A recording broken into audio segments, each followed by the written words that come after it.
Assalamualaikum warahmatullahi wabarakatuh.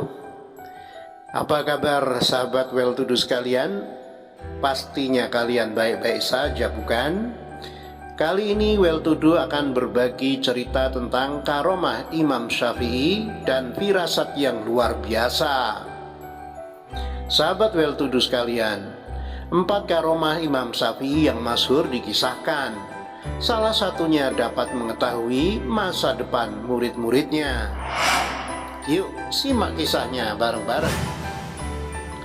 Bagi Muslim Indonesia, nama Imam Asy-Syafi'i 150 hingga 204 Hijriah sudah tidak asing. Namanya cukup masyhur karena dikenal sebagai peletak dasar ilmu usul fikih dan pendiri mazhab Syafi'i.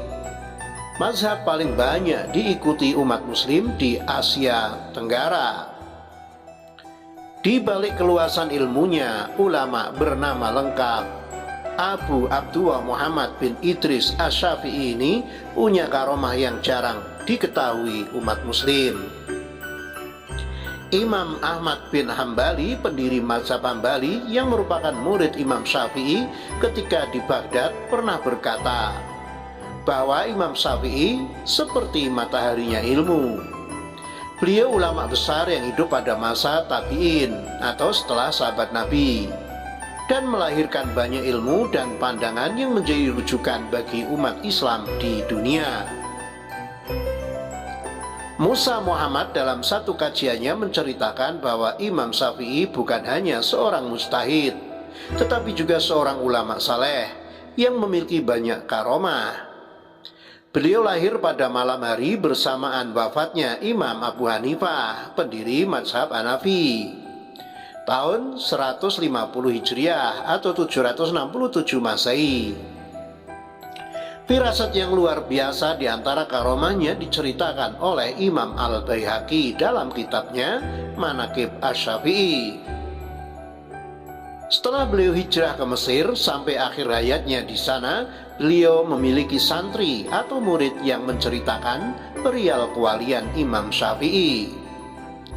Ar-Rabi berkata, kami masuk menemui Imam Syafi'i menjelang wafatnya. Saya, Al-Buaiti, Al-Muzani, dan Muhammad bin Abdullah bin Abdul Hakam. Asy-Syafi'i memandang kami cukup lama. Kemudian dengan serius memperhatikan kami seraya berkata, engkau wahai Abu Yakub, dirimu akan meninggal dalam belenggu besimu. Adapun engkau wahai Muzani, di Mesir akan ada peristiwa besar dan engkau akan mengalami masa di mana engkau menjadi orang terpandai di zaman itu. Adapun engkau wahai Muhammad, engkau akan kembali ke mazhab ayahmu. Adapun engkau wahai Robi akan menjadi muridku yang paling bermanfaat bagiku dalam menyebarkan kitab. Bangkitlah wahai Abu Yakub dan terimalah halqoh atau jadilah pengasuh majelisku.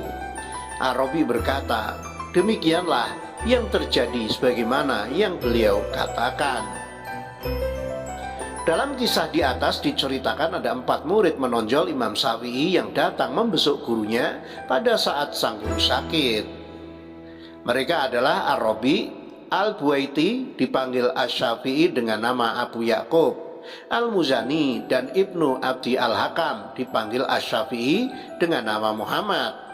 Setelah Imam Syafi'i memandang beberapa saat, maka dengan serius beliau memberitahukan penglihatannya kepada mereka. 1. Al-Buaiti diramalkan Imam Syafi'i akan diuji dengan meninggal dalam belenggu besi. 2. Al-Muzani diramalkan akan menjadi tokoh besar. 3. Ibnu Abdi Al-Hakam diramalkan akan kembali ke mazhab ayahnya, mazhab Maliki. 4. Ar-Rabi diramalkan akan berperan besar menyebarkan kitab-kitab karangan Imam Syafi'i. Apa yang dikatakan oleh Imam Syafi'i benar-benar menjadi kenyataan.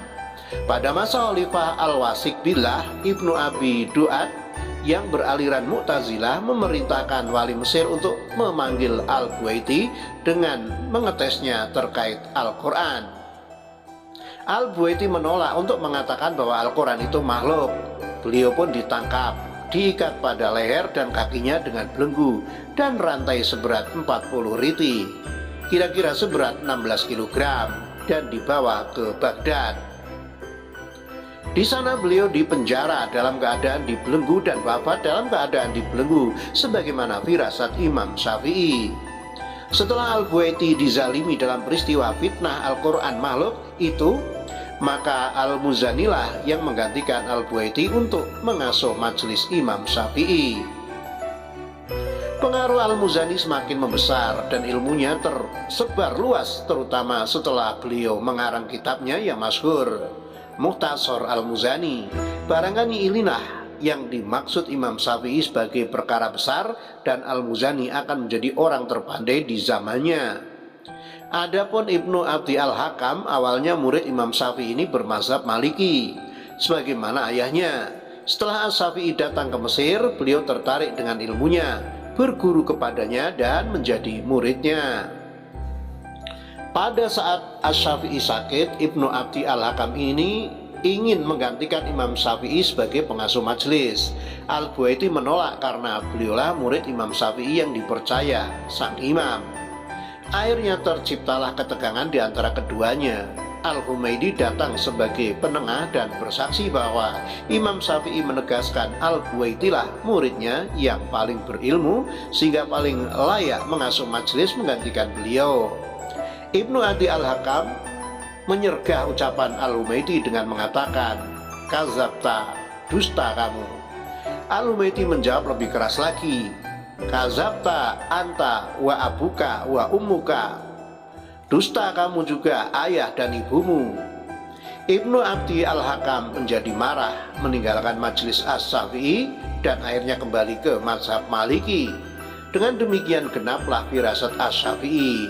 Adapun Ar-Rabi bin Sulaiman Al-Muradi, kita semua tahu jasa besar Ar-Rabi dalam menulis ulang, meriwayatkan dan menyebarkan kitab besar Asy-Syafi'i yang bernama Al-Um. Melalui perantaraan Ar-Rabi lah kita menjadi tahu kitab-kitab besar Asy-Syafi'i dalam hal fikih maupun usul fikih. Dengan demikian genap ulalah firasat Imam Syafi'i. Karomah Imam Syafi'i dalam kisah inilah yang disebut Imam Ghazali dengan istilah kasf atau mukasyafah, dan orang-orang sufi kadang menyebutnya ilmu laduni. Wallahu a'lam. Selanjutnya dilansir dari Bondowoso jatimnetwork.com, 4 karomah Imam Syafi'i yang masyhur dikisahkan. Salah satunya dapat mengetahui masa depan muridnya seperti cerita di atas. Sosok Imam Syafi'i bagi masyarakat Islam khususnya Indonesia sudah tidak asing lagi. Imam Syafi'i dapat dikatakan sebagai seorang mufti besar umat Islam yang juga merupakan pendiri dari mazhab Syafi'i. Secara silsilah Imam Syafi'i masih merupakan kerabat dari Nabi Muhammad SAW dari garis atau jalur Hashim, keturunan dari Bani Muthalib.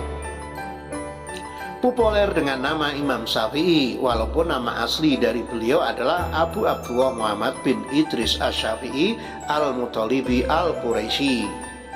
Dikutip bondowosonetwork.com dari YouTube Al-Fakir Media, Imam Syafi'i selain pendiri mazhab Asy-Syafi'iyah, beliau adalah waliullah yang memiliki banyak karomah.